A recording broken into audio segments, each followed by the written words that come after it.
Kicking off then with those talks, I mean, Biden, a clear focus, I spoke about it before, strategic competition with China, particularly in regard to developing nations. What more can you tell us, Anna? Absolutely, Rochelle. It's a central topic, and it's a rather contentious one, certainly behind the closed curtains. I want you and the viewers to cast your mind back to several weeks before Joe Biden was sworn in as the US president. At the time, Emmanuel Macron was at the helm of this campaign to push the European Union to sign these investment deals with Beijing when Biden's team had made it rather clear that he wanted the bloc to hold back. Additionally, we know that Joe Biden has gone into the summit with this idea, with this hope to, as you mentioned, to get the international community to scale back and to see whether they can cooperate less with Beijing to bring down its influence on the global stage. Just to give you an idea of how much its sphere has grown, back in 1979, China's economy was smaller than that of Italy's. Today, it's the second biggest economy in the world. So get your mind around that if you can. So here we are today.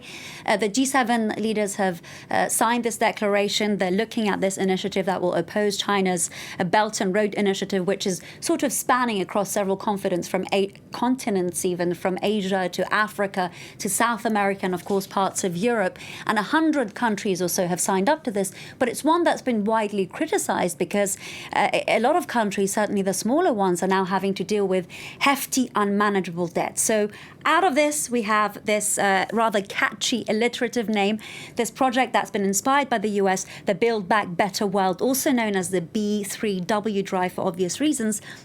And according to the White House, it's a bid to meet the need for infrastructure in low and middle income countries. And it doesn't come as much of a surprise, given that Joe Biden had published this opinions piece at early in June in the Washington Post, I believe, saying that that's exactly what they want to do. They want to create an alternative plan to that of China. Now, just to end with that, another element that Biden's trying to push these world leaders to put on their final communique that you mentioned on Sunday is to take concrete steps against forced labor across China. Well, you mentioned it being the second largest economy. Worth pointing out that, according to some projections, by 2013, China will be the world's biggest economy. Perhaps some of the reason by the rest of the world wanting to maybe scale back some of its power.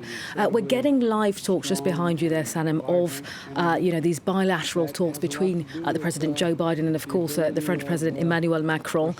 Those guys, of course, meeting today. Talk us through again this idea of what's on the agenda. What can we expect these gentlemen to be discussing this Absolutely. Saturday? I would say certainly from our perspective, France 24, this is one of the most anticipated of course, meetings. All eyes on this. Absolutely. And on Friday, we saw, and the body language was extraordinary, Rochelle, after that photo call of the world leaders, Macron making a beeline, much to the surprise of the other leaders, for Joe Biden, and there was this rather warm, brotherly embrace between the two. And I think it's very much an indication of this new relationship. What Macron had with Joe Biden's predecessor was more out of need. Donald Trump and Macron didn't really see eye to eye on a plethora of topics. However, what that did was it provided this opportunity for him to shine, for him to have the edge on other world leaders. Now, this Saturday, the men have sat down together. I'm sure the cameras will leave, and then come the real subjects. One of them, as we mentioned earlier, of course, is China, which is a rather thorny topic. The other one, which is at the center of this summit, is, of course, none other than COVID-19 and the plan that they have against this ongoing pandemic and future ones. In addition to that, counter-terrorism efforts in the Sahel.